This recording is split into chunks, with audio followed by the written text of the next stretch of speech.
तो दोस्तों आज हम राजस्थान सीईटी के लिए 25 इंपॉर्टेंट प्रश्नों के बारे में बात करेंगे। और ये सभी प्रश्न किसी ना किसी एग्जाम में पूछे गए प्रश्न हैं, इसलिए वीडियो में आप अंत तक जरूर बने रहे। तो चलो वीडियो को शुरू करते हैं। तो आपका पहला सवाल है कि रूपाहाली और सुनहरी या स्वर्णिम छपाई राजस्थान के किन जिलों में प्रसिद्ध हैं। मोस्ट इंपॉर्टेंट क्वेश्चन है। क्या प्रश्न है, वापस पढ़ो एक बार कि रूपाहाली और सुनहरी या स्वर्णिम छपाई राजस्थान के किन जिलों में प्रसिद्ध हैं। तो वह जिले हैं किशनगढ़, चित्तौड़गढ़ और कोटा। इन तीनों जिलों में रूपाहाली और सोनारी छपाई जो हैं वह प्रसिद्ध हैं। तो दोस्तों आपको 25 प्रश्न दिए जाएंगे, जिसमें से आपने कितने प्रश्न सही किए हैं वो मैं लास्ट में कमेंट में जरूर बताएं, जिससे कि आपकी प्रिपरेशन होती रहेगी। तो अगला प्रश्न देखते हैं। अगला सवाल है कि राजस्थान के किस जिले की ब्लैक पॉटरी फूलदानों, प्लेटों और मटकों के लिए प्रसिद्ध है। मोस्ट इम्पोर्टेंट क्वेश्चन है। तो क्या प्रश्न है कि राजस्थान के किस जिले की ब्लैक पॉटरी फूलदानों, प्लेटों और मटकों के लिए प्रसिद्ध है। तो वह जिला है कोटा। ठीक है, कोटा जिले की ब्लैक पॉटरी जो है वो फूलदानों, मटकों और प्लेटों के लिए प्रसिद्ध हैं। अगला सवाल है कि आजम और जाजम प्रिंट राजस्थान के किस जिले का प्रसिद्ध हस्तशिल्प है। मोस्ट इम्पोर्टेंट क्वेश्चन है और ये प्रश्न बहुत बार एग्जाम पूछा भी गया है, इसलिए इस प्रश्न को आपको रट लेना है। क्या प्रश्न है कि आजम और जाजम प्रिंट राजस्थान के किस जिले का प्रसिद्ध हस्तशिल्प है। तो आपको याद रखना है ये प्रसिद्ध हस्तशिल्प है चित्तौड़गढ़ जिले का। अगला सवाल है कि जयपुर में मीनाकारी की कला महाराजा मानसिंह द्वारा खालिस्तान से लाई गई थी। मोस्ट इम्पोर्टेंट क्वेश्चन है। क्या प्रश्न है कि जयपुर में मीनाकारी की कला जो है वो महाराजा मानसिंह द्वारा खालिस्तान से लाई गई। तो कहाँ से लाई गई थी वो आपको बताना है। तो ये लाई गई थी लाहौर से। अगला सवाल है कि चांदी के आभूषणों की तारकसी के लिए राजस्थान का कौन सा स्थान है जो प्रसिद्ध है। मोस्ट इम्पोर्टेंट क्वेश्चन है। ये भी प्रश्न बहुत बार एग्जाम पूछा गया है, इसलिए इस प्रश्न को भी आपको रट लेना है। तो क्या प्रश्न है कि चांदी के आभूषणों की तारकसी के लिए राजस्थान का कौन सा स्थान है जो प्रसिद्ध है। तो वह स्थान है नाथद्वारा। अगला सवाल है कि कृपाल सिंह शेखावत का संबंध है। मोस्ट इम्पोर्टेंट क्वेश्चन है। तो कृपाल सिंह शेखावत का जो संबंध है ये संबंध है राजस्थानी ब्लू पॉटरी से। अगला सवाल है कि श्रीलाल जोशी का संबंध किससे है। मोस्ट इम्पोर्टेंट क्वेश्चन है और ये भी प्रश्न परीक्षा में आ सकता है कि श्रीलाल जोशी का संबंध जो है वो किससे है। तो उनका संबंध है फट से। अगला सवाल है कि उदयपुर में भारतीय लोक कला मंडल की स्थापना खालिस्तान ने की थी। तो मंडल की स्थापना खालिस्तान यानी किसने की थी वो आपको बताना है। तो इसकी जो स्थापना की थी वो की थी देवीलाल सामर ने। देवीलाल सामर ने क्या किया? देवीलाल सामर ने उदयपुर में भारतीय लोक कला मंडल की स्थापना की थी। अगला सवाल है कि मीनाकारी की थेवा कला के लिए राजस्थान का कौन सा स्थान है जो प्रसिद्ध है। मोस्ट इम्पोर्टेंट क्वेश्चन है। ये प्रश्न एग्जाम में आ सकता है कि मीनाकारी की थेवा कला जो है वो राजस्थान का थेवा कला के लिए राजस्थान का कौन सा स्थान है जो प्रसिद्ध है। तो वह स्थान है प्रतापगढ़। अगला सवाल है और ये 10वां सवाल है कि राजस्थान का कौन सा जिला अजरक प्रिंट के लिए प्रसिद्ध है।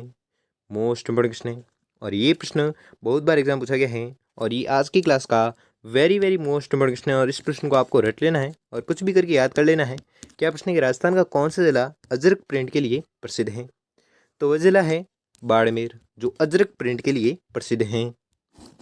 अगला सवाल है कि उस्ता कला के विकास के लिए उस्ता कैमल हाइड केंद्र की स्थापना 1975 ईस्वी में कहाँ की गई थी। क्या प्रश्न है कि उस्ता कला के विकास के लिए उस्ता कैमल हाइड केंद्र की स्थापना जो की गई थी वो 1975 में की गई थी और कहाँ पर की गई थी वो आपको बताना है। तो उसकी जो स्थापना की गई थी वो की गई थी बीकानेर में। अगला सवाल है कि वह कलाकार जो बीकानेर के प्रसिद्ध मथेरन परिवार से संबंधित हैं। मोस्ट इम्पोर्टेंट क्वेश्चन है और ये प्रश्न एग्जाम में आ सकता है, इसलिए इस प्रश्न को भी आपको रट लेना है। क्या प्रश्न है कि वह कलाकार जो बीकानेर के प्रसिद्ध मथेरन परिवार से संबंधित हैं। तो वह कलाकार कौन सा है? तो वह कलाकार है मुन्नालाल एवं मुकुंद। ये दोनों जो कलाकार हैं ये दोनों कलाकार मथेरन परिवार से संबंधित हैं। अगला सवाल है कि चंदू जी का गढ़ा और बोडीगामा स्थान किस लिए प्रसिद्ध हैं। मोस्ट इम्पोर्टेंट क्वेश्चन है और ये प्रश्न बहुत बार एग्जाम पूछा भी गया है, इसलिए इस प्रश्न को आपको रट लेना है। क्या प्रश्न है कि चंदू जी का गढ़ा और बोडीगामा स्थान है जो किस लिए प्रसिद्ध हैं। तो ये जो स्थान है ये स्थान प्रसिद्ध है तीर बनाने के लिए। अगला सवाल है कि मोती भारत किस जिले में पारंपरिक कढ़ाई का नाम है। क्या है कि मोती भारत जो है वो किस जिले में पारंपरिक कढ़ाई का नाम है। तो ये नाम है जालोर जिले का। ठीक है, जालोर जिले में पारंपरिक कढ़ाई का नाम क्या है? मोती भारत।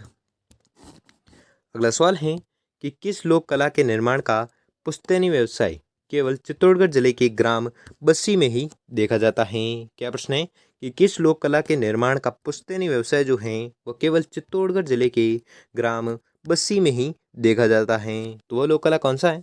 तो वह लोक कला का निर्माण है कावड़। ठीक है, कावड़ लोक कला के निर्माण का जो पुश्तैनी व्यवसाय जो है वो केवल चित्तौड़गढ़ जिले के ग्राम बस्सी में ही देखा जाता है। अगला सवाल है कि राजस्थान की किस रियासत ने ब्लू पोट्री को संरक्षण दिया? क्या प्रश्न है कि राजस्थान की किस रियासत ने ब्लू पोट्री को संरक्षण दिया? तो ब्लू पोट्री को जो संरक्षण दिया था वो दिया था जयपुर ने।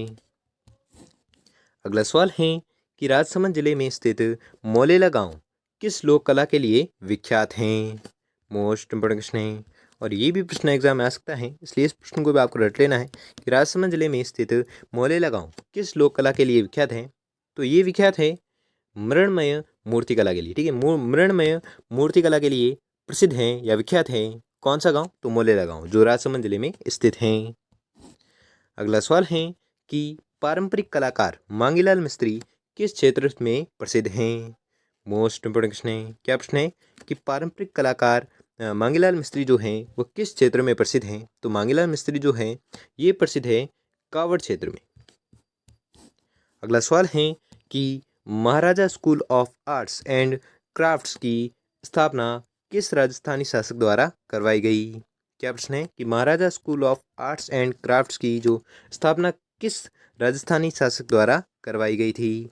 तो इसकी जो स्थापना करवाई गई थी वह करवाई गई थी सवाई राम सिंह द्वारा। और ये प्रश्न एग्जाम में आ सकता है, इसलिए इस प्रश्न को भी आपको रट लेना है। अगला सवाल है और ये 20वां सवाल है कि राजस्थान में पाई जाने वाली उस्ता कला क्या है? मोस्ट इंपोर्टेंट क्वेश्चन है। तो राजस्थान में पाई जाने वाली उस्ता कला क्या है वो आपको बताना है। तो उस्ता कला जो है वो ऊँट के चमड़े पर सोने की मीनाकारी है। ठीक है, ऊँट के चमड़े पर सोने की जो मीनाकारी की जाती है वह उस्ता कला कहलाता है।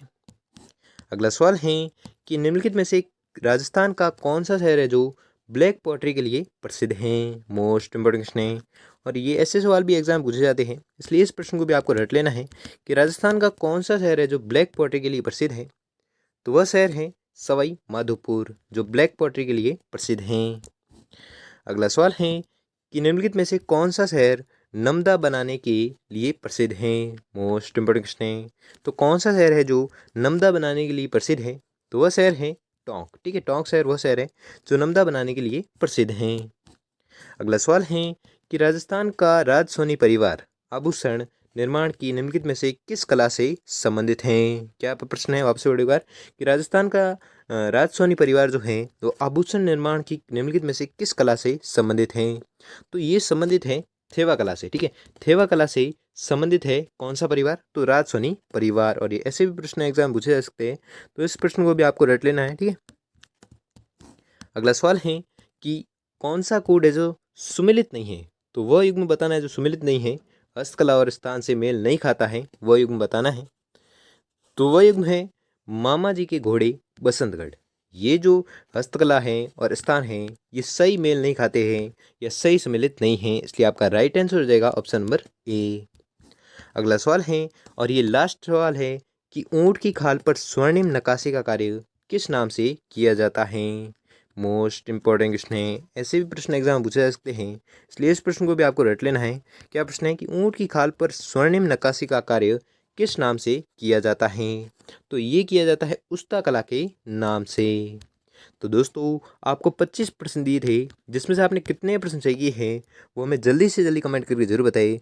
और अगर आपके लिए वीडियो थोड़ा भी हेल्पफुल साबित हुआ तो वीडियो को लाइक और चैनल पर नए चैनल को सब्सक्राइब कर लीजिए और बेल आइकन को प्रेस कर लीजिए जिससे कि वीडियो की नोटिफिकेशन आपको मिलती रहेगी। धन्यवाद।